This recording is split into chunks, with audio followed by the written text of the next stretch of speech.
MLS Aces Podcast, episode 261. This is your host, Tom Sweezy. Joined with me is Jason Vevang once again. Jason, what's up, my man? How are you? I'm good. Ready to talk. Another week. What is week 10 now? 11? Well, we're going into week 11. We are going to talk into week 11. Yeah, So yeah. That's a lot of weeks. We're starting to get almost a third, a little bit under. I guess we're like a fourth. So one thing we didn't do last week, and I don't have in the show notes, and honestly only remember it because you're saying it right now, is I do want to talk about our preseason predictions now that we're a little over, we're like a week and a half we should over do it, yeah. the quarter of the just season. Next week. We prioritize that unless there's like a crazy game. Keep pushing it back a week until this week would have been a good week to do it because the games were just like, eh. Yeah, and if it wasn't for all the MLS news, we probably could do it, but it's fine. Yeah. We'll talk, and what we get through, we get through. If we end up talking for 20 minutes, we'll talk about our preseason predictions. If not, we'll talk about it next week. But we are going to be talking Major League Soccer. That's what we do. That was me forgetting what I was about to say. And we're going to be talking about what we always talk about. Major League Soccer. There you go. Yeah, but Sam Nelson, he should be joining us soon. We'll see. If he does join and you guys aren't watching, then I'll introduce Sam, obviously. But if you're watching on YouTube or Goals TV or whatever it may be, you'll see Sam's face pop up eventually. So if you're listening and there's a third random voice that all of a sudden comes in, that's going to be Sam. I'll try to give everyone a little bit of a heads up. But Jason, let's start off with some positivity. Usually, I feel like we try to start off with some negativity to address it, give our thoughts. Just get it out of the way. And not a big thing. Yeah, I just want to make sure we notarize it, right? But at the end of the day, we want to bring some positivity about U.S. soccer and MLS into people's lives. So let's start with the positivity and continue with the positivity all the way through. We're not talking about Sporting Kansas City this week, so that's going to be a giant reason of not bringing negativity in. But Montreal, who's now on a 2-game winning streak. Hey, Montreal's winning. Inter Miami snapped their losing streak. There's a lot of positivity to go around, okay? But I think the one of the cool things of last weekend was some refereeing history last Saturday in the game between the Colorado Rapids and Vancouver Whitecaps. It was the first time in Major League Soccer history that we've had 3 on-field female referees leading a game, right? The head ref, Tori Penso, the assistant ref, Brooke Mayo, and the fourth official, Felicia Mariscal.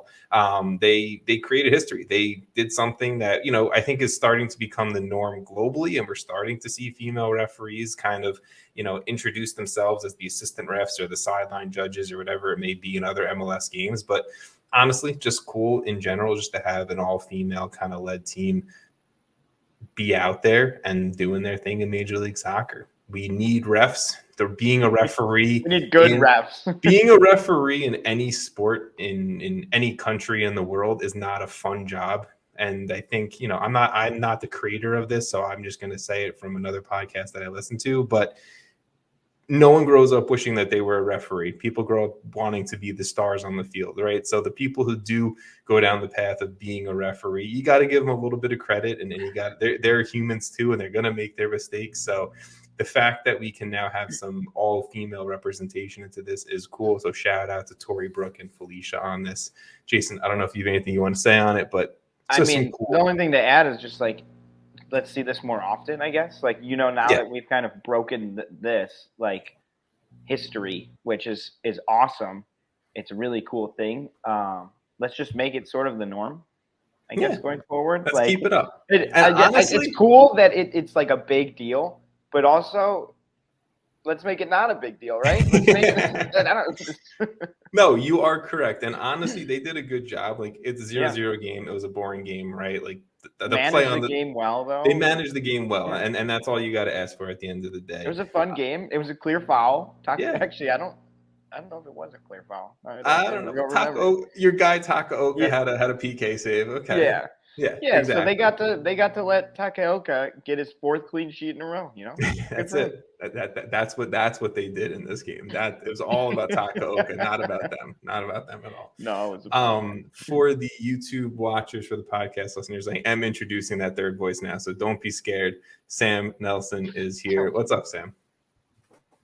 Oh, that was serious, Sam. What's up, There's guys? Sam. How's it Okay. going? What's up, Sam? How are you? How are you, bud? Hello. Hi, Jason. I missed you guys. I know. You only missed one topic, Sam, so that's fine. That's good. We're gonna dive. We're gonna continue to turn on here.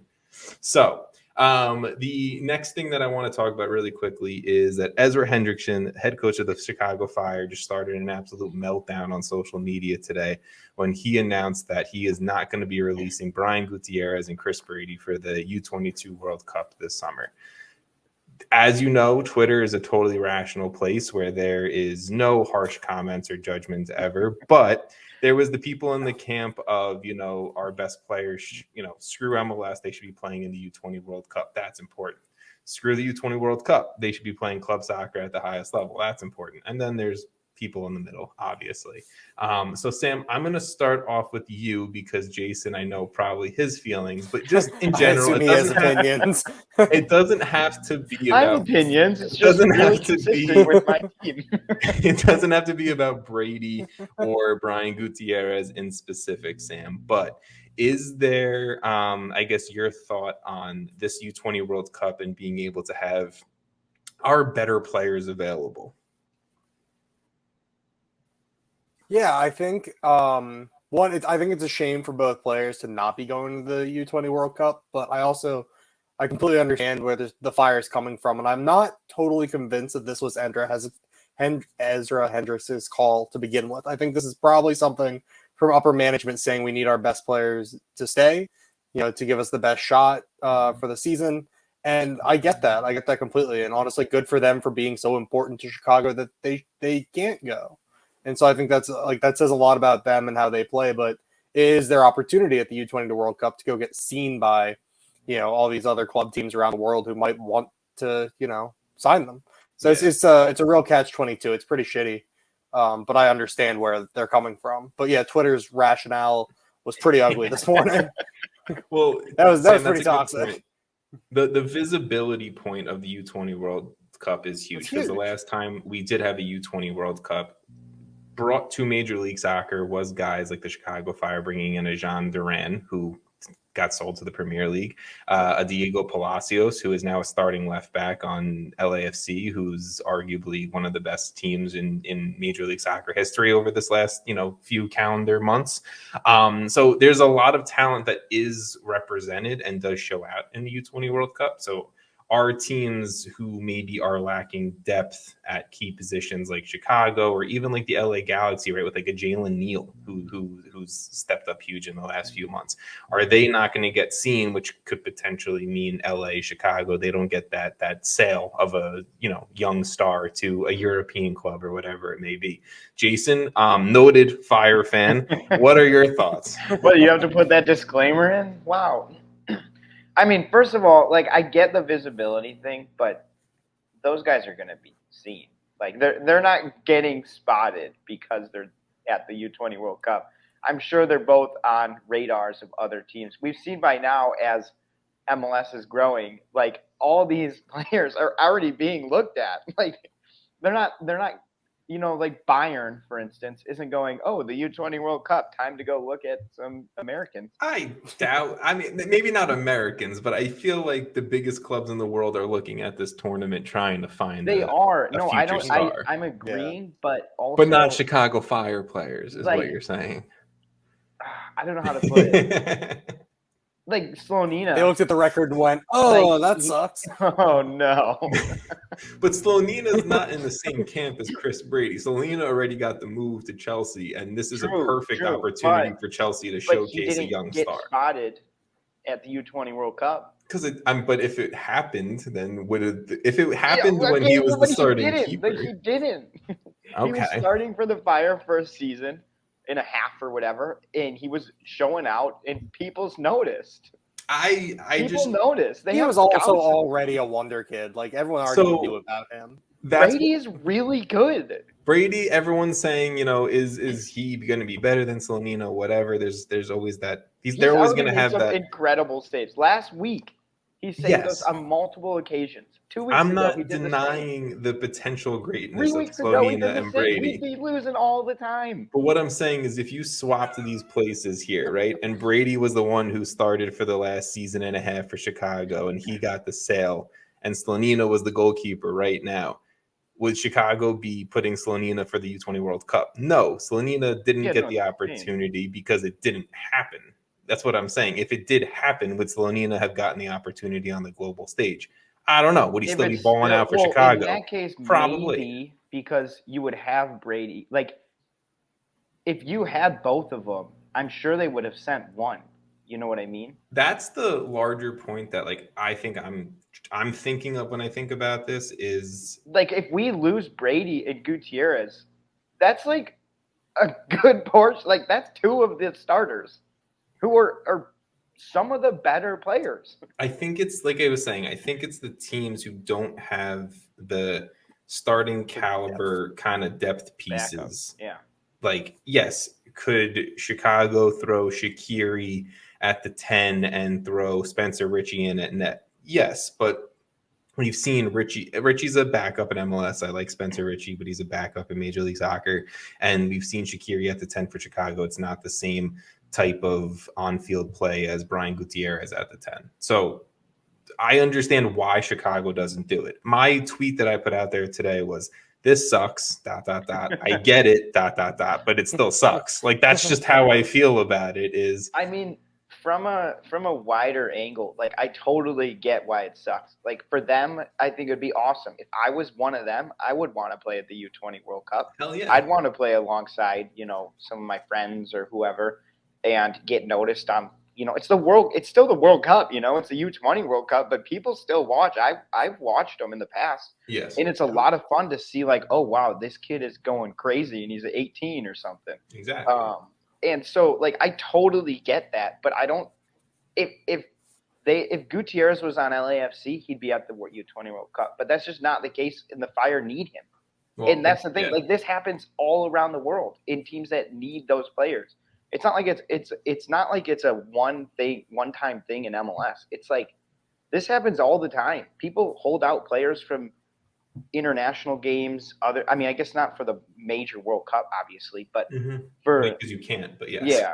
But for like these smaller international tournaments, it's not like that crazy.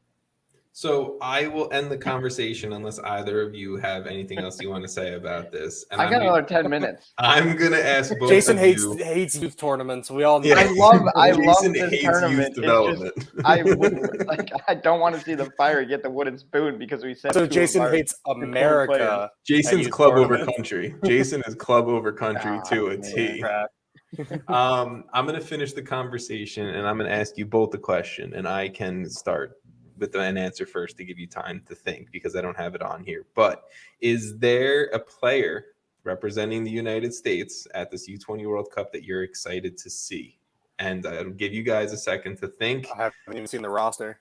The roster's not out yet. There is a predicted roster. Okay. I was like, thank God I didn't. I thought I missed it. We'll talk about the final roster when it comes out, but there is a predicted roster on MLSsoccer.com if you guys want to pull that up really quickly. With guys who are most likely going to make it, and then on the looks like Gaga's on that list. Gaga, well, because he makes sense. He already got the move, Jason. Yeah, no, I know. Everything Jason already talked about. I am gonna toss out Jack McGlynn. I think his rise over the last few months has been apparent. Obviously, what he's done in the MLS Cup playoffs last year, what he's done in CCL this year, what he's done in MLS in general this year. I just think in general, Jack McGlynn's kind of proven to be a baller, and that next kind of Philadelphia Union player to get sold to Europe behind the Aronsons and Mark McKenzie and everything. So I'm on the Jack McGlynn hype train there. Jason, I'll start with you. I have a different position, so I'm pretty happy about that. That's fine. And it's not who you'd pick probably from the forwards as like the marquee name, but I'm kind of excited. I want to see Darren Yapi in there. Yes. I've liked what I've seen so far from him in Colorado. He's got like a good drive. Like, I just feel like he's putting himself in places to succeed, and I would love to see him there. Obviously, there's Kate Cowell on the list, Kevin Paredes, like big names that are almost for sure in there. But I would love to see Yapi get some minutes and see what he can do on like a bigger stage. Like, Colorado admittedly is just not a big stage, especially even in MLS. So Wow, Jason just shitting on Colorado too. Youth tournaments and the Colorado Rapids. Jason's just going down a wormhole tonight. All right, I'm going to log off. I don't need to make any more enemies. I will just say, friends of the pod. Hey, I picked their player, their only player. Friends of the pod, Joseph Samuelson, who I previewed the Rapids with before the season started. He was big on Yappy season in 2023. Okay, so he will probably support your pick there, Jason, for sure. Sam, I have a feeling of the position group you're going to go with, but is there a young player that you're excited about? You're actually wrong. I wasn't going to pick a goalie today. I know. I was going to pick a goalkeeper until you said it. Joke's on you. I'm actually excited for a guy who's not from MLS, but I forgot was US eligible on this roster, hopefully. And that's Puskas, or Pukstas, the Croatian American. Yes. He's a beast. He's already a starter in Croatia's, first division's number 2 team. I mean, he has seen it all. Have you seen like the videos of him scoring goals like in the biggest derbies out there? He's got it, and he's like 19 years old. So I would love to see him play. I don't know the game he just scored in. Was it it was like a cup final or something like that? He just scored a goal. That sounds right. Yeah. It was he's the good. UEFA Youth League semifinal to go to like the final or whatever. He scored like the third goal for Hajduk. I think I don't know if the Youth League final happened. I'm so sorry. I don't keep up with UEFA. Oh, you don't like the Youth League? I don't. Yeah. I'm following Jason's lead, and I don't like youth tournaments. Tom likes the youth tournaments. He doesn't like the youth leagues. It's different. There's the difference there. But he's a baller. He was like my next pick for sure. I like him a lot. Honorable mention. Sure. Caleb Wiley. Because he kind of sprang onto the scene, but that's a position of need, I would say. I think we could say 17 honorable mentions. I like a lot of players. That's true. Yeah, that's true. I won't lie. I like a lot of players on this list. But once the U20 roster gets announced, we'll definitely talk about it on this podcast for sure. Let's talk about the next thing that got announced. I'm not overly a fan of it, but that's fine. The world can judge me. St. Louis City SC's City Park opens up the first pet seating section in Major League Soccer.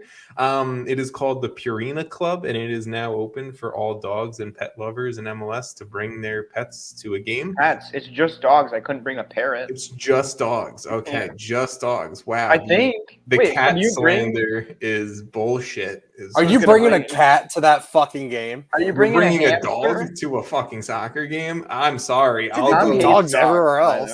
I'll go full. I would say Tom's a dog hater. This is getting ugly, guys. I haven't hated anything yet tonight, and I'm scared. Jason and I were talking about this before the recording started. I don't hate dogs. We spent a lot of time on this before we started. I need to just confirm to everyone out there listening or watching. I don't hate dogs. Okay, I thought this was a joke at first, but oh my god, he's really hates dogs. No, we spent at least I just don't overly love dogs the same way I feel. Are you a cat person? I'm just not an animal person. I don't wish harm on animals. I like animals. Well, if you did, you're a monster. I'll pet an animal. No, my apartment building doesn't allow pets, and I love it. And I love it. So don't worry about it. You have a duck? Got nothing. There's a pigeon that landed on my balcony over there the other day. Tom does have a pet duck.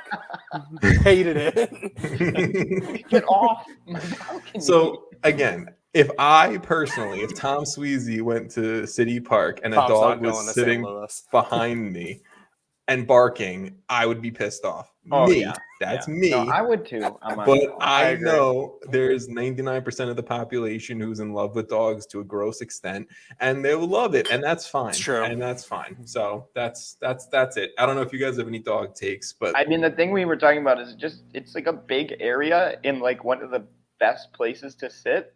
It's disgusting. Midfield, almost club level seats. There's just a shitload of dogs, and probably a lot of dog shit too. And a lot of owners who are like, no, my dog's friendly. I swear. Did they hire someone to pick up? Dog Did you know that's just? Or do you think that it's all owner? They got to bring their bags and then It should be like reach down and pick up the poop. You think the players have to clean up the dog shit after the game? What if the dog gets on the field and scores a goal? The percentage of that has gone up significantly in the last week. The percentage before this club was pretty low, skyrocketing. Okay, skyrocketing. All right, let's keep it moving. That was that news. Let's news. It is dog people, man. It is news. Oh wait, I have a dog. Yeah. God damn it, Sam. You're one of them. Damn dog. Go bring him to the St. Louis game. Fuck that. I'm not doing. I hate people who see how many dogs were there? I feel like we're not hammering home how many dogs there were. I don't like when people treat their dogs like it's their kid. And we have to take the dog everywhere. And look, man. All right, there's my hate. My sister brings her dog to work every day. I'm like, you're a fucking loser. I've never been as passionate on a topic on this podcast than it is this topic. There were so many dogs, though. There were so many. They outnumbered the people. Raising a dog is not like raising a kid. Your dog doesn't need to go everywhere with you, especially I have way more questions. Do you have to buy a ticket for a dog? Do they count that into the? They've got attendance records for dogs. Pumping up the attendance. They're like, man, 30K people and 7. What if we got attendance records now from them that are it was a sold out show or game and there were 37 dogs tonight? It's just in parentheses next to the attendance. We sold out the Purina Club and the stadium. You think if there's a really bad miss, it's in the club they put up on the sign oh, that was a howler, nailed it. Oh, he's brutal. I really hope you wrote that down because that's a really good line. No, that was me thinking while you guys were talking. That's really fucking what if good. Your dog is you don't clean it and it smells bad. Well, do they turn you away at the gate? Yep. No, they have a dog sniffer. Dog sniffer. No, I think that's what the dogs do. Okay. I'm moving on past the dog topic. They have a dog one of those police dogs. This podcast. Nope, muting both of you. Nope, muted. We're moving on. We're moving forward. Okay, next topic. Atlanta United, and we can talk a little bit about the Atlanta game this past weekend too. But after the Atlanta 3-1 loss to Nashville SC, Carlos Bocanegra was asked and made some comments about the potential futures of star attacking mid Thiago Almada and center back Miles Robinson. Bocanegra commented that there is a ton of interest around Almada, obviously, and for a summer transfer, and that they want to make sure that if they were to sell Almada, that it would make sense for quote unquote all parties involved. He did say that there are contingency plans in place for Almada, so at least Atlanta's thinking ahead a little bit. They also dove into breaking down Miles Robinson and his contract extension talks. Pretty much, if you guys don't know, Miles Robinson will be a free agent after this season. They have not come to agreement on a contract extension yet, but Atlanta do want him to resign and want him to be part of this club project for the long term. Jason, I'll turn it to you. I guess, what are your thoughts on Atlanta United right now? Obviously, some things have changed since our early season love. And obviously, Almada and Miles Robinson's future kind of being question marks. Yeah, well, it took us 20 minutes to get off topic. So that was fun. But, we've been talking about the Almada stuff for weeks now, right? What are they going to do if he sells? If he gets sold? How much for, what's going to happen. Yeah. Contingency plans to me is you better have some rock solid It means plan that they know they're selling him soon in my brain. It means that they know he's going, but we all know that, right? We all know he's gone. But what did we say? By the end of the season or after the season? It's the summer or the end of the season, latest, if for whatever reason they keep him. So no matter what, he's not there for the long term. And it's good they're thinking about that, but you're going to need to bring in a lot to replace him. This was their first loss, I think, this past week with him on the actual field. Yeah. Because I think he was out for that other loss earlier. And it was even questionable that he was going to play or start in this one because of the injury, but yes. So, it's not that he's just great. It's that he's so good. Like, he's almost irreplaceable at the moment. And so I guess my thing is, like, what is that contingency plan? You know, how well is that thought out? Because it might be 2-3 people that you need to bring in. Or they go for another home run. I mean, this is Atlanta we're talking about. If any team can do it, it's probably them. And then for Miles Robinson, I mean, personally, I kind of want to see him go to Europe at some point. Yeah, I think the best route for that, though, would probably, unless he's getting offers from Europe, is to sign another contract with Atlanta and to stay, like, because he's been there, he knows it, they know what they want from him, he knows. Yeah. So I think if I had my way, he'd probably sign an extension and then get sold down the line. I don't see, like, them saying they want him in their long-term project of the club. It's like, I feel like that's almost delusional. Like, the guy is good enough to play in Europe, and they should be thinking, what do we do when he leaves? Similar to Almada, obviously not at that scale, but, like, to me, it should be like an inevitable thing. And I don't see him as like in 4 years when he's, you know, what is he, 24 now or 25 or something? Miles Robinson's like 26. All right, so when he's 30, I don't think he's going to be there. Yeah, or he shouldn't be there. And hopefully he's not there. If he is, I think something went wrong. But Sam, before I give my thoughts on it, I want to hear your thoughts. Maybe you're thinking the same thing as me, or maybe you're thinking something different. So you can talk Atlanta United in general, Miles in general, Thiago in general, whatever you're thinking. Samuel, you are unplugged there or something. Headphones, yeah, there you go. You unplugged them because we got so off topic. And I think you gotta unmute yourself.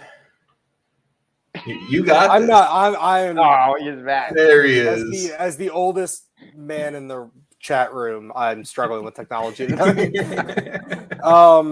In terms of Miles Robinson, yes. The greatest thing that has ever happened to Atlanta United is that Miles Robinson tore his ACL and did not get to go to Qatar. If Miles Robinson played, Robinson played in at the World Cup, Miles Robinson 100% would not even be considering signing an extension with Atlanta. Yeah. He would probably already be gone, or he would be leaving this summer. But because he didn't get to go to the World Cup for more scouts to watch him, he's kind of like in this weird hold mode right now where he needs to get seen. And because he didn't, he is more likely to sign a contract with Atlanta. You know, Jason, we're going to talk about being seen at World Cups more often. We'll discuss this. Hey, Thiago Almada got seen at a World Cup. Really quick, Sam. Yeah. Really quick is on the Miles Robinson point. Like, my thoughts to a T of the injury screwed Robinson was great for the front office. Yeah, fucked him over completely. The injury is the reason why he's probably even considering staying in Atlanta, but I do think maybe he should take the risk and take a jump to a European league, club, whatever, kind of whoever's interested in him, and, you know, give himself at least a shot now while he's in his prime. There's no way there's not a couple offers. There's interest. There has to be interest. I just hope the interest isn't like Belgium. I need this guy to be playing in like England. Yeah, I agree. He's better than that level. But Sam, sorry, go into Almada. In terms of Almada, like Almada got seen at the World Cup, and everyone wants him now, right? And it's like 10 minutes of playtime. Yeah, but he's still a World Cup winner in the Jason's MLS. A hater right now. He really hates international. I'm not a hater. All I'm saying is Almada is also balling out. Like, everyone. Yeah, he's a fucking beast. But I think people send scouts to the U.S. I do it all the time in FIFA. Oh my god, my football manager save is ridiculous. You should see how many games I scout. I mean, realistically, like, Almada's probably going to go this summer. It's going to be great for whoever signs him in Europe. And Atlanta, like, they're also like one of the best scouting teams.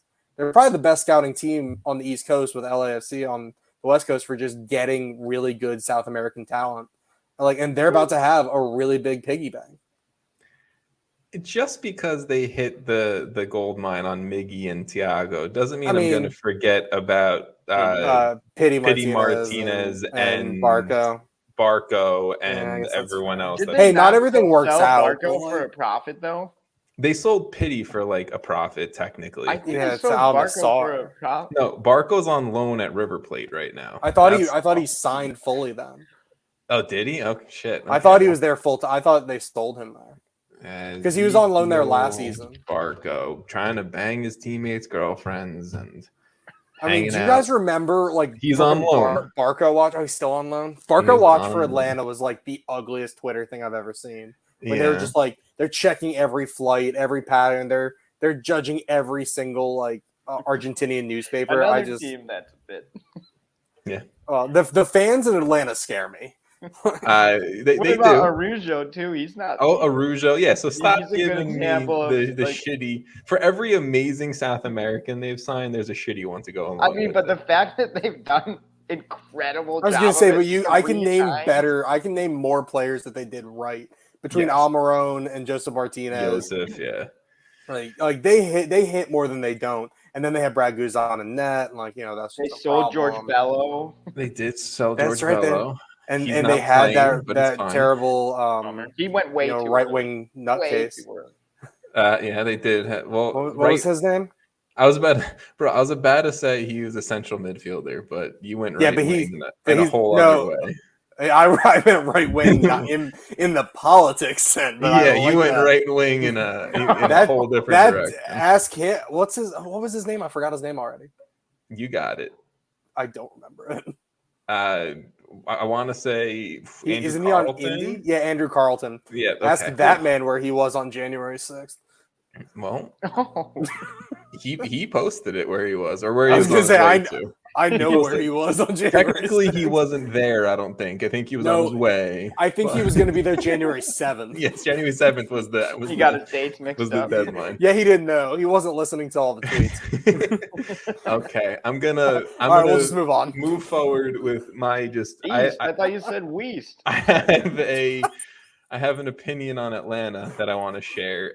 Right now, I don't personally think things are going well for them, even though they have skated out a few maybe positive results, like the Chicago Fire comeback and everything like that. I think they look like crap. I'm right here, bro. I'm gonna defend you. I think Chicago was the better team in that game, and that they got lucky with the win. Then not many people say that very often. You go out. We're not horrible this year. You go out midweek in the U.S. Open Cup and you lose to Memphis 2-1. So you lose I think you're one of. I think Atlanta were one of two teams in the Open Cup. One of two MLS teams in the opening cup open round for MLS sides to lose. So you go out and you're one of those two. That sucks. That's fucking funny. And then you lose 3-1 to Nashville. And we can talk a little bit about Nashville, Jason. I know you had a point that I do want you to get out there on microphone, but I don't remember my point. You were just praising Nashville. That's all. That's pretty much what it was. But Nashville are very good. All I want to say is that Hani Mukhtar, he had 2 assists in their 3-1 win over Atlanta United. Honestly, Hani Mukhtar over the last 2 games has looked the most like the 2022 MVP version of himself. So it's exciting to see that back on the field for Nashville. Jason, you can. I do have a point. There you go. Yeah. You can go for it. So they opened up a DP spot. Right, which just seems ridiculous to me because now they have an open DP spot that they can fill in. Because for so long, all right, we looked up the history. 3 years they've been in the league. This is their 4th. They've never missed the playoffs. Hani has been their top scorer every year. The first year was the COVID year, so it's a little bit. It still counts. Weird. No, yeah, but it's like Hani was their top scorer with 5 goals or something. Yeah, but that's not the tournament and all that stuff. But yeah, and that was their worst finish. I think they got 7. They still would have made the playoffs in. They got 3rd and 5th. This iteration of the playoff format. Yeah.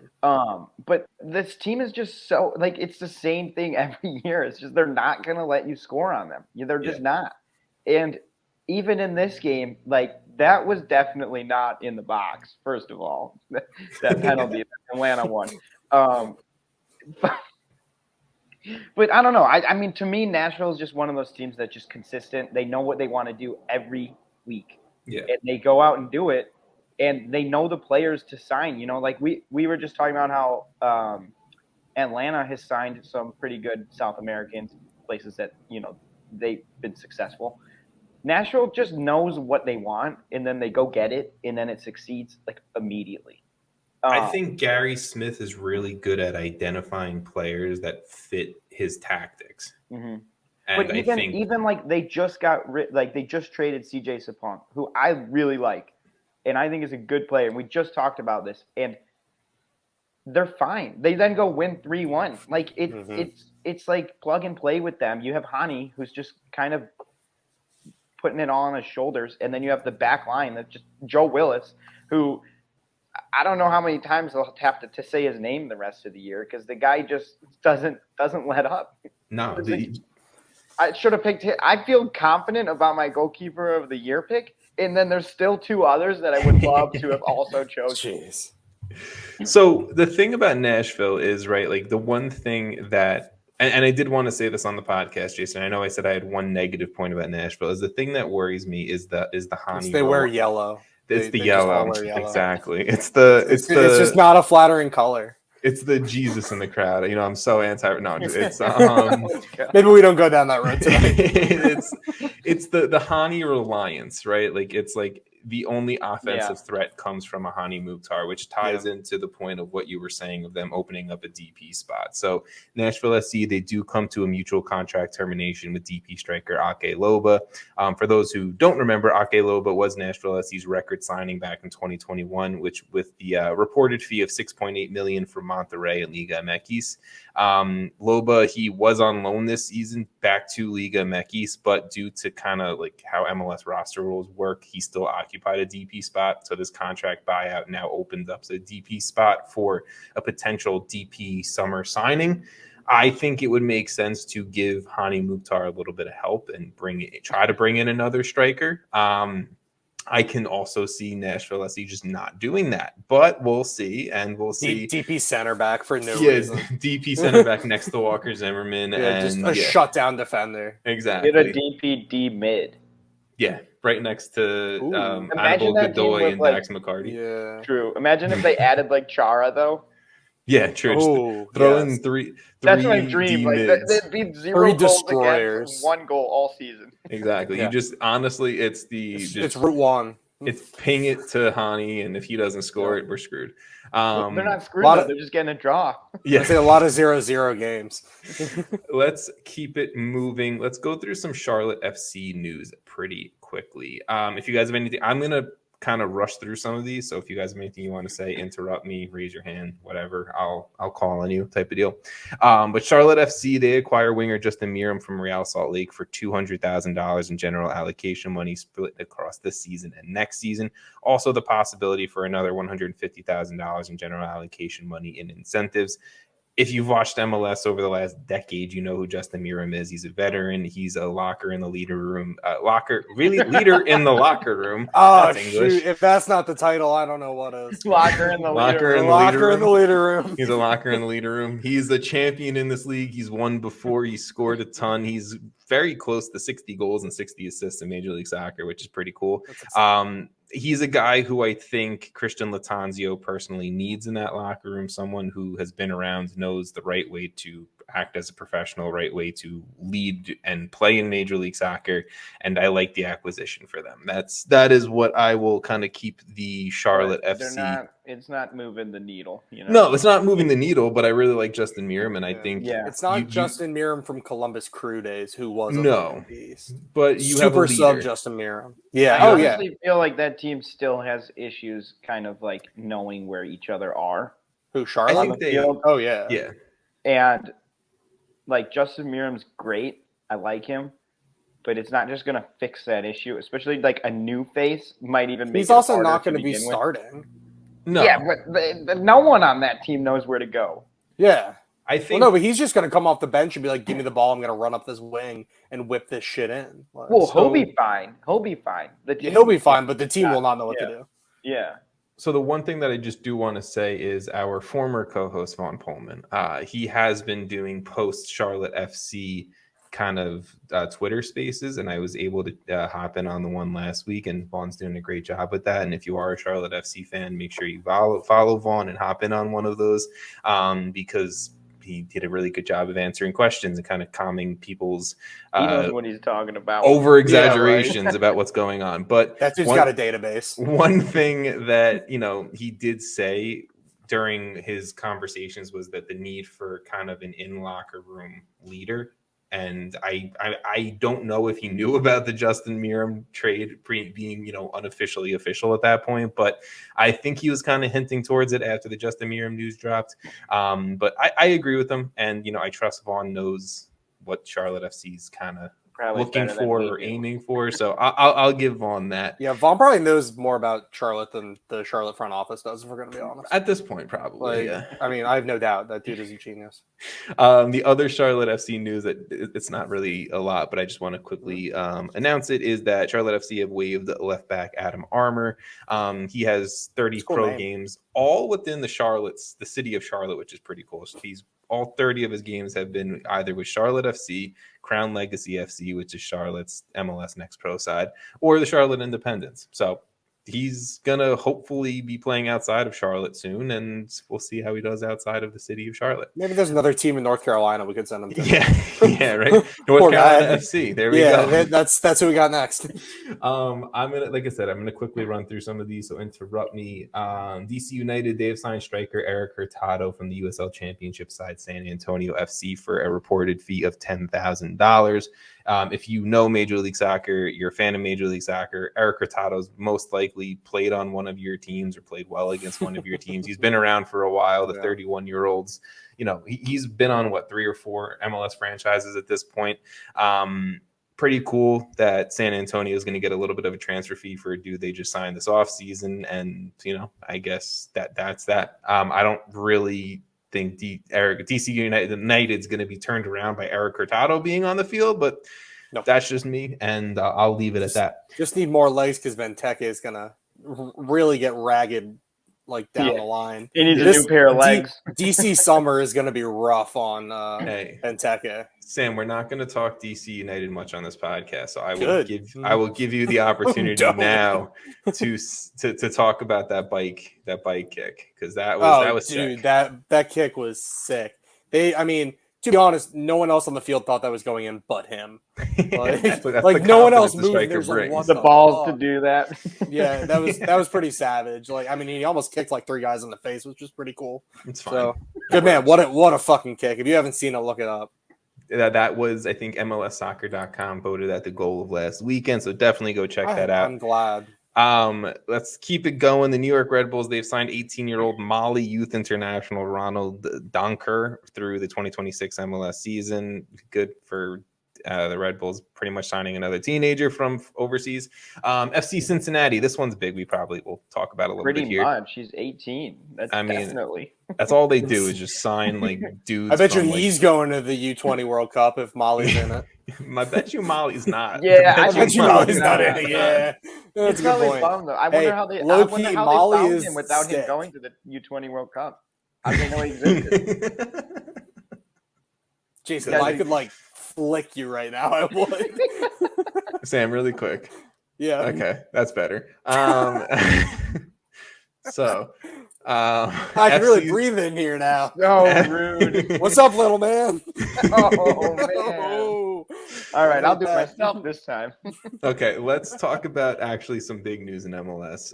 This got announced pretty much the day we dropped the podcast episode last week, so Jason and I couldn't talk about it, but we're all here talking about it now. FC Cincinnati have sold star striker Brenner to Serie A club Udinese. The deal is reported to be for $10 million plus a potential add-on fee, plus potential add-on money. So there's incentives and all that stuff involved, plus a sell-on percentage as well if Udinese were to sell on Brenner.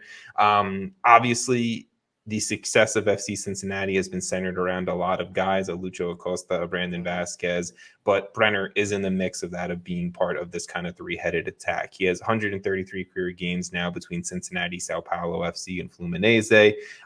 He was a former Brazilian youth international. He's done well down playing professional soccer in Brazil, and obviously he's thrived after a rough start to his tenure at FC Cincinnati, because FC Cincinnati was going through a rough start in their whole trying to figure their MLS lives out.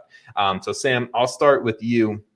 What do you make of the move? Obviously, I know some people are questioning the amount of money. I'm one of those people, but I'm also pretty pessimistic in life, I've learned. So what do you make of the move? And do you like anything about this? Do you hate everything about this? Just give me your thoughts.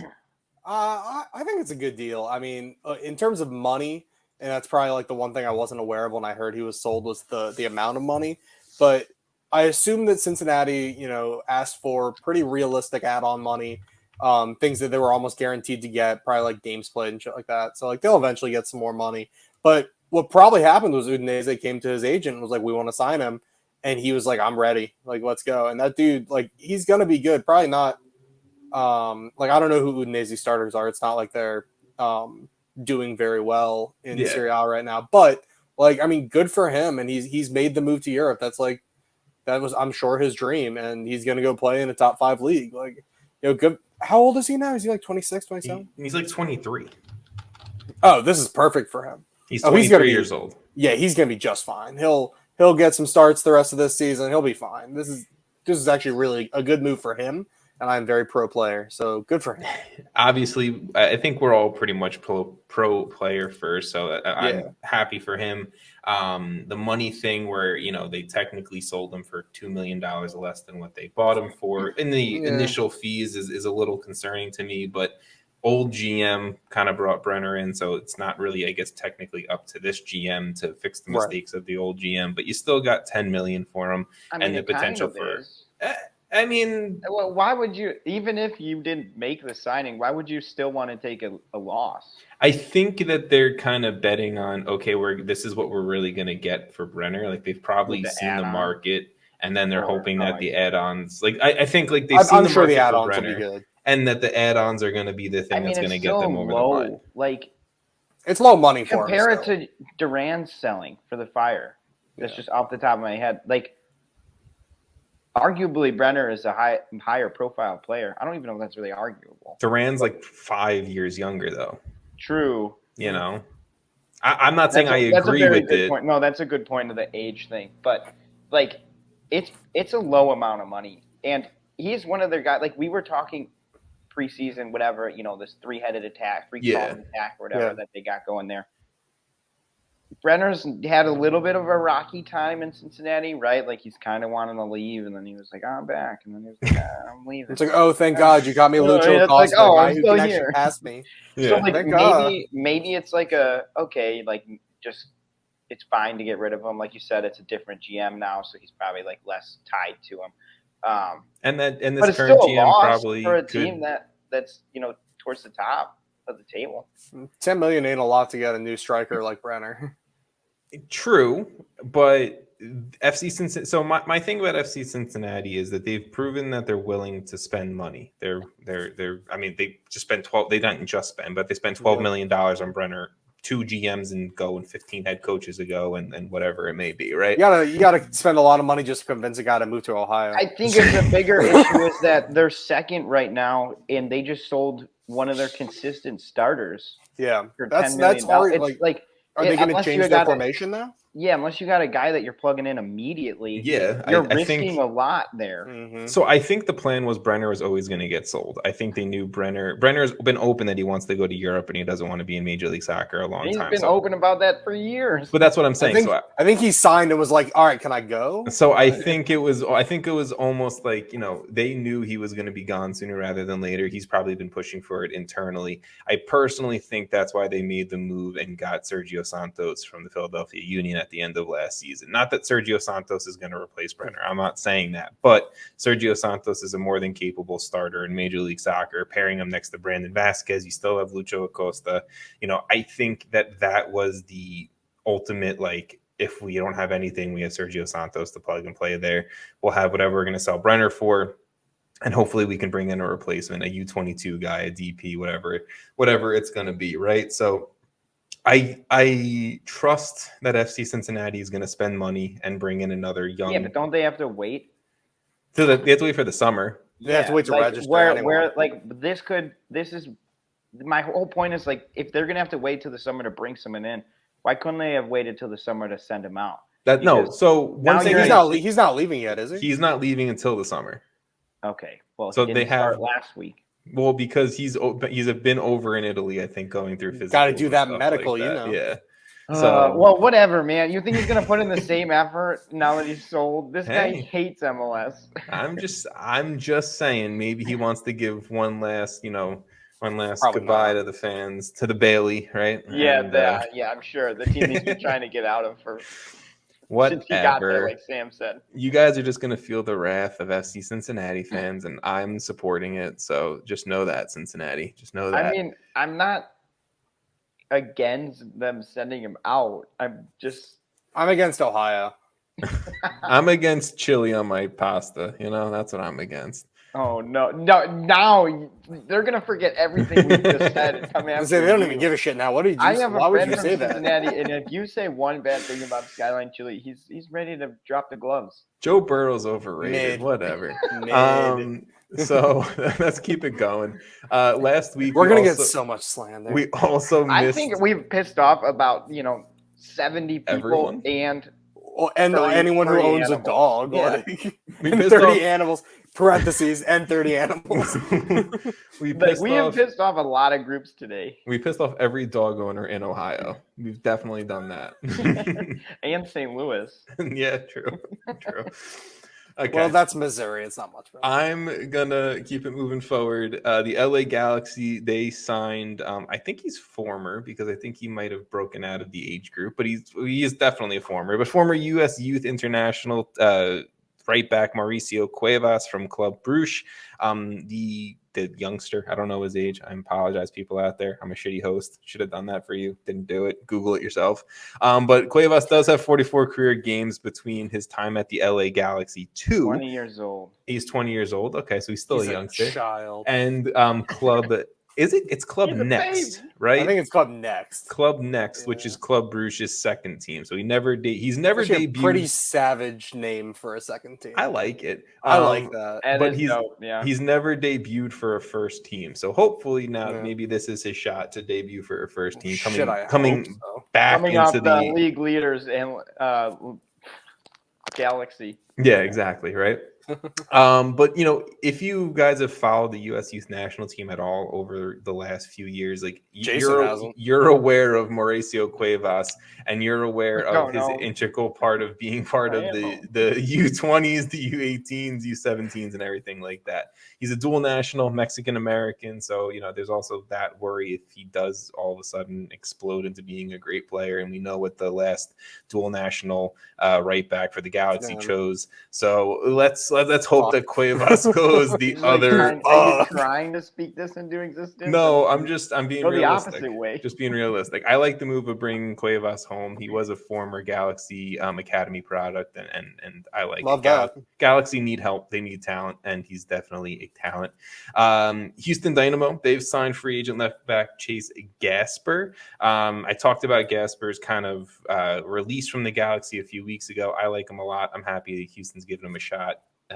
Again, guys, interrupt me if you want anything to say. I understand. I like Chase Gasper a lot. There. Fucking Ben Olsen apparently knows how to run a soccer team, and I hate it. Like, that is not... I'm sorry. I'm going to go on this rant for a second. Ben Olsen only knew how to do one fucking thing in DC, and all of a sudden, he just, knows how to, run a soccer team and play good soccer, and I hate it. He had to do it for fucking Houston, but he couldn't... Tom, you're scared? I'm getting nervous. Yeah, I mean, it's bullshit, man. Everything we had to deal with Benny Ball in DC for years. For what, 8 years or something? It was longer than that. He was the longest tenured coach in MLS for a while. That dude was a pain in the ass. Yeah, and but look at him now. Houston's actually just gets him. But Houston wouldn't do shit for Tab Ramos. That's not right. I don't know, that sucks. Man. I mean, I think Houston's kind of fun. Right place, right time. Yeah, I think that's probably more part what of it is. yeah. Like Houston's not a good team, but Houston's also not a bad team at all this year. They're not DC. Hey, I root for a team like that. I root for the part where it's just a bad team. I'm moving on. I'm moving on past the Houston convo. Houston just probably got their first acknowledgement all season long on this podcast. So good. Outside of the season preview, it's like, they have soccer teams. Yeah. And when we redo or when we look back at them, we're gonna have to talk about them for a moment. Benny ball. Yeah, exactly. We will be talking Houston hopefully next week as well. I think I picked them in last. If we look back at our season predictions, let's look at San Antonio abusing the MLS loanee market. I'll quickly say this. You guys probably don't care about this, but CF Montreal have loaned midfielder Rita Zuhir, and St. Louis City have loaned striker Samuel Denerin to San Antonio FC for the rest of the 2023 season. Good for a second division club in the U.S. to get some loanees in, and Denerin and Zuhir are really good players, so I like them. They get to play with Ja'Cory Hayes now, so yeah. Shout out to them. Shout out. Well, they're lucky men. Hayes. There's also a lot of former MLSers on San Antonio. On San Antonio. So incoming 30th team? No, probably Texas. Not. Texas won't get a fourth. We do not need another Texas team. Yeah, it's a big state, guys. So that's what I've been told. So is California, but I don't need a fourth California. I mean, Alaska's the biggest state, but I haven't seen a team up there yet. Well, that's on Don. Come on, Donnie. Come on, Daddy Don. Come on, bro. We want a team in Alaska. Anchorage FC. Anchorage FC. I don't even have a comeback. That's just go play there in September. And that's how we end the Alaska conversation. And we go into... Didn't expect Alaska tonight, did you? Two injuries that Houston really... and Alaska, the two things you don't often hear about in MLS. The sad thing is the state of Alaska has probably gotten more conversation than some MLS team this entire season long that we've talked about. Like, I don't even know if we've talked, like, Vancouver. I'm sorry. Yep, yes, you did. Hi, Carter. All right, Jason. I'm gonna let Carter and Sam have their moment. Hey, Carter. We're gonna move forward and we're gonna talk about some injuries. Portland Timbers defensive midfielder this was so sad. David Ayala is out for the remainder of the 2023 season with a torn ACL. Ayala, very talented young U22 initiative D mid, joins Eric Williamson as Timbers midfielders who are out for the season. And the New England Revolution, they lose winger Dylan Barrero, a U22 initiative winger, who did make his Colombian international team debut this a few months ago, so that's good for him, but bad for him that he's out for the season now with with a knee injury. So tough that we're seeing that Ayala injury was brutal to watch. Yeah, you could see it immediately. Like I watched the Miles Robinson one live. Yeah. Like, there's just been some injuries where you're like, oh, they look so pain. The Ayala one, like, made my stomach turn a little bit. Like, that was bad. And they kept playing. I was like, I know this is how you're supposed to do it, but just stop. I know. Like, stop showing the highlights. Stop it, please. Yeah. To me, obviously, like, both of these injuries suck. You don't want to see injuries. You want every team to have every healthy player. But if we're going to talk about it in terms of the impact of the player on the team, you know, the Dylan Barrero one really sticks out to me because New England's top of the East. New England's proving to be one of the best teams in the league, arguably the best team in the Eastern Conference. They're sitting atop the Eastern Conference right now. And Barrero was a guy who, like I said, a few months ago, he's getting his Colombian national team debut. He's doing really well in Major League Soccer. He's a starting winger on this team, and now he's out for the year. Now Bruce Arena has to figure out, you know, a way of kind of getting around this issue. Maybe you throw Latif Blessing back out on the wing where he started his career, or now you have to have one of your kind of youth products step up in like a Damian Rivera or someone like that. So it's going to be interesting to see how Bruce Arena and New England kind of overcomes the Barrero injury, but I don't know if you guys have any other takes on either injury before we move on. I mean, Portland just another injury. Like they just they just can't get. They sold their soul or something. Honestly, this is the season's done for Portland. They could make the playoffs, and I'll still be like, they're not doing anything. I mean, if they made the playoffs, that'd actually be pretty impressive. That'd be impressive. Yeah, yes. like with Williamson and Ayala, I would call that pretty successful. I mean, true. I like Gio Savarese. I think he's a great coach, but I don't even know if he can coach his way anyone can do that. This mess. Yeah. Yeah. Jason, I'll turn this next news over to you. I know you wanted to talk about this one. Yeah, I mean, just mention it. Carlos Terán with Chicago Fire gets an extended contract through 2026 with an option for 2027. I mean, he's played his whole career with the Fire since he came here. He's 22. I personally don't see him here through 2024 probably because I think he'll probably get sold. But I really like him. I like watching him. I've been to a lot of Fire games where it's just like he is massive. Like watching him in person is like this guy just dominates. He formed a good partnership with Shihos, and honestly, like those two plus Gaga and now Brady have kind of become a solid little backline thing going that I have enjoyed watching, and they've kept us in a lot of games. Terán, like I've seen multiple times him come off, and the team is just like, oh, where did he go? I mean, he's definitely the best center back on the squad. I think for sure. Like I just don't. He's not gonna last that long with the Fire because he's too good. Because he's an uber talent and he's only 22 at center back. Yeah, that's awesome. We'll probably make a bag off him, and now that we extended him, we at least have that. We have him till that happens. So I know we said it before recording, Jason, but I'm looking at what Major League Soccer has him listed at height and weight. There's no way he's only 6'2". Like Carlos Terán's like 6'8". Like he's towers over everyone. Like every ball he's just up for. But he's also like super muscular, and they also have him listed at 187 pounds, which I don't think like he's honestly like he's muscular, but he's not like large, I guess. Like I don't know. I think he could body a dude. Like I think he could for sure could. Like I want to say Carlos Terán's like 6'4", like 205. He's got speed to him too. He's a very good talent. Got the full package. I don't see him staying for that whole contract. But I mean, I'm pretty happy that he's locked down. I mean, that's a move that's a good move for the Fire, and he's one of our best players. So hey, between him and Jean Duran, you guys are gonna make some money. And Gaga, Brady, and Gutierrez, and Pineda. Well, you might guys make more money if they were allowed to play at the U20 World Cup, but it's fine. I mean, correct. We'll never know. Yeah, you'll never know because Ezra is on Team Jason. Fucking Ezra. What if they had a horrible showing at the U20 World Cup? Then it actually did something worse. So honestly, with Gaga going, Chris Brady probably wouldn't have played. So yeah, I'll be fair to the Chris Brady one. It's just two goalies that are just going to back up Gaga the whole tournament. Exactly. True. All right. But they're good friends, and he's back. Ooh, I love friends. Friendship.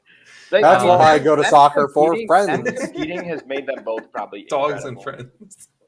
Dogs and friends. That's why I like soccer. That sounds like I sound like someone from St. Louis. Oh my goodness! You definitely don't like chili pasta. I like some good chili mac. Okay. I'm gonna finish things up here, guys. Do you guys? You don't want to keep talking off the rails? Do you guys have anything? I love that when you started this, you were like, if we only talk for 20 minutes, we'll have to find some. And now we're like an hour in, and we're still on the moves. There we go. Double mute.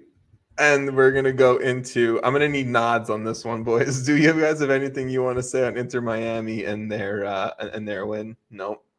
Jason, I'm gonna need a nod, sir. No. Okay, there we go. Inter Miami just quickly say they broke their losing streak behind a Leo Campana brace. Good for them. New England, and since Sam, was that That's woo. I just said woo, like they got rid of it. You can mute me again. It's fine. No, it's fine. No, you guys are good now. New England. That bad. Inter Miami? No, us. We're pretty bad for our first time back, Jason. We're being pretty bad. Tom really has to act like a teacher right now. Inter Miami? They've been horrible. I think they've been pretty bad, actually. New England and FC Cincinnati, they finished probably what was the best game of last weekend with a 1-1 draw. Cincinnati fans, yes, I will acknowledge that there were some questionable calls by the ref, and you guys should have won and everything you're going to tell me on Twitter. But at the end of the day, it was a 1-1 draw. Cincinnati, I think, got a good result on the road against New England. Yes, there was a Dylan Barrero injury. That sucks. And could have been 5-5. I honestly just want to give some love to Yerson Mosquera, the center back loanee that Cincinnati have, kind of completing their back three. The dude's a baller. I know he had some calls in this one that he probably could have got a red card, and maybe he should have. But the dude's a baller. Like, he's affecting the scoreline offensively, defensively. I think he's better than Matt Miazga right now. And, I mean, I really like him. So Yerson Mosquera, I got to give my love to. So, anything else that you guys want to say before we quickly run through the news around CCL? Did we mention Takaoka? We did mention Takaoka, okay, sir. Then, yeah, we did. You got your Takaoka loving for this episode. I couldn't remember if that was on air or off air. Your Takaoka quota's hit. Don't worry. Don't worry. CONCACAF Champions League. We have now officially another MLS team representing MLS in the CCL final. This was LAFC defeated the Philadelphia Union on a 4-1 aggregate. They handled Philly 3-1 last night at home to make it to the final. They will be the sixth MLS side to make it to a CCL final. Obviously looking to be the second MLS team to win the CCL behind, Seattle Sounders, who won it at the end of or beginning of last season. Last night's game was insane. I'm not sure if you guys had a chance to watch it, catch the highlights, see anything around it, but it was a 10 p.m. kickoff. It was late. I was exhausted this morning, but the game was sick. LAFC pretty much kind of ran away with it. The first half was close. It finished 1-0. But after Olivier Mbaizo had the red card early into the second half, things just got ugly, and the LAFC depth and talent kind of just took over. I personally just think this LAFC team, if they do end up winning CCL over whoever wins tonight's game, and to everyone listening or watching, we're recording Wednesday night, to whoever wins Wednesday night's matchup between Lyon and Tigres, I think this LAFC kind of group within the last 2 years is arguably the best team we've seen in Major League Soccer history. I think this current rendition, the 2023 rendition of LAFC, if they do win CCL, I don't see things slowing down for them. And I think that there's a real chance for an international treble. I know that we saw Toronto FC win a domestic treble in 2018. I think LAFC can do things bigger than 2018 TFC. I think they can do things bigger than Seattle winning CCL last year and failing to miss the playoffs. I think this is a whole other level that they're trying to raise it to, but obviously it starts with them, winning their next two legs in CCL. I don't know if you guys have thoughts on CCL, LAFC, anything like that right now. I mean, this is what we've said all year, this is where they want to be. This is where we've been expecting, I guess. Their expectations are very high now. But now it's happening. Like, that's the thing, is like we're like they happening. Could do it, but now it's you're right. Like if they go on to win, CCL, and then they continue this, which, I mean, winning a competition and then not having to play those games anymore could only help them. Yeah. So, I don't see them slowing down. This will be a tough one, probably. It's not going to be easy over 2 legs to win. But I felt like they could do it since the beginning. Quick little preview for our predictions. And I think that just like we've said it all year, this is the expectation for that team. This is what they've set their bar as one of the best, as international success, and now known.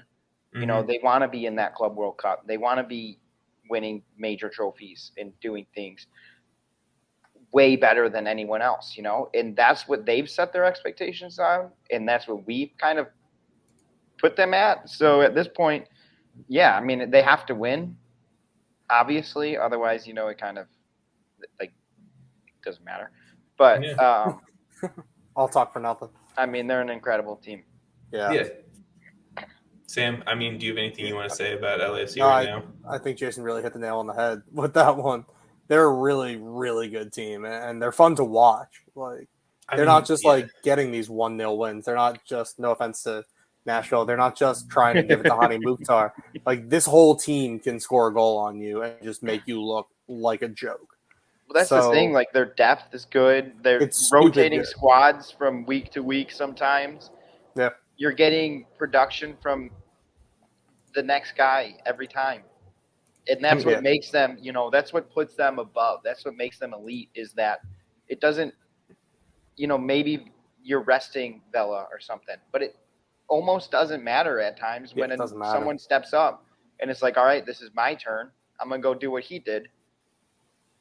And that's no lag between it. That's the one point that I want to say. And I mean, Sam, you kind of hit it with Nashville and Hani, right? Like the LAFC, they, lost historically to Tigres 2 years ago or 3 years ago, whatever it was, in the CCL final, right? So we're potentially going to get that Tigres LAFC rematch in CCL, which would be huge, which would be, I think, fun to watch. A lot of history there. I think the thing that LAFC did wrong when they built this roster a few years ago, and obviously they were getting more introduced to the world and a younger version of themselves, it was almost like, we're going to give it to Carlos. If Carlos isn't going to score us that goal, isn't going to, top heavy. It's not going to work. Now, you have Carlos maybe not playing the best soccer he's played in his career, but he's still drawing a lot of attention. You have Dennis Bouanga, who probably you could argue is playing the best soccer in his career. I think we said he was arguably MLS MVP last week. Yeah, I think it's him or Almada at this point. One of two at this point, yeah. Yeah, and you have guys who are playing the best soccer of their career. And Jason, to your point, right? You have in your midfield Timothy Tillman, Ilie Sanchez, and Kellen Acosta. Subbing in, you have Jose Cifuentes. You're subbing in a Mahala Opoku for a dude. I think his name is Bogue, who they got from Leeds. You know what I'm saying? Like, it's like just LAFC have so much talent at every single spot and so much depth at every single spot that their C team is probably better than some MLS teams at this point. Probably. I'm sure it is. I mean, I bet it is. They're one of those teams that, like, they're the opposite of what we were talking about with other teams, where it's like, it doesn't, the players come on, they know where they're playing. They know what they're doing. They know their job. If I'm backing someone up and they're like, all right, Jason, go play midfield next week, I know what I'm doing. Yeah. Like in those situations, that's why it's not only that they have the talent, and obviously like having good players makes that easier, but yes. But they have these players that they can kind of be like, all right, be the replacement, and they can kind of do the same thing.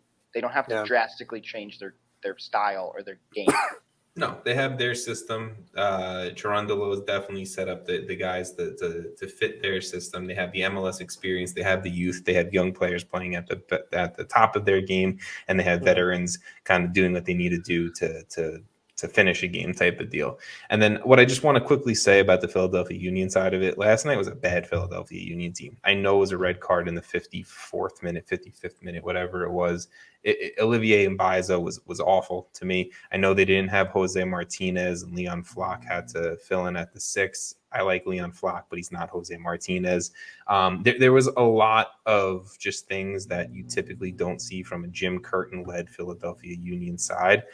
Jim Curtin, I think Michele Giannone, friend of the pod, I think he came out, halfway through the game and said, this is a Jim Curtin that I don't recognize. He looks defeated. He looks like he's like already given up, and it was like the 60th minute or 50th minute or something like that. So I'm curious to see if that's something that we're going to continue to see as a trend from Philly, because it's not like they've looked the strongest in MLS play either. So just one thing that I definitely want to just be aware of, I think, for us kind of looking into the rest of the season is, does Philly bounce back? Does Philly fall into the CCL curse? Kind of what happens here. Boys, let's finish things up. I'll start with you, Sam. What is a game for next weekend? Nope, don't start with me. Hang on. Jason, I'll start with you. What is a game for next weekend that you're excited about? I mean, I'd hate to do this because we just spent so long talking about LAFC, but their game versus San Jose is a game that I'm going to be watching. I think San Jose, I've not always been the loudest fan for them. There's a team I didn't think we were going to bring up tonight. Nice work. Thank you. No, Christian Espinosa is my sleeper MVP pick, bro. It's just wrong because there's two guys who are just dominating. But anyway, I want to see that. I like LAFC still 0 losses on the season, and San Jose is kind of good, doing some crafty stuff here. Like they're interesting. They have a fun attack. I like watching their attack, and I want to see LAFC just played. Mm-hmm. They're gonna have to do more rotations most likely. Okay. Can they continue? They'll be fine.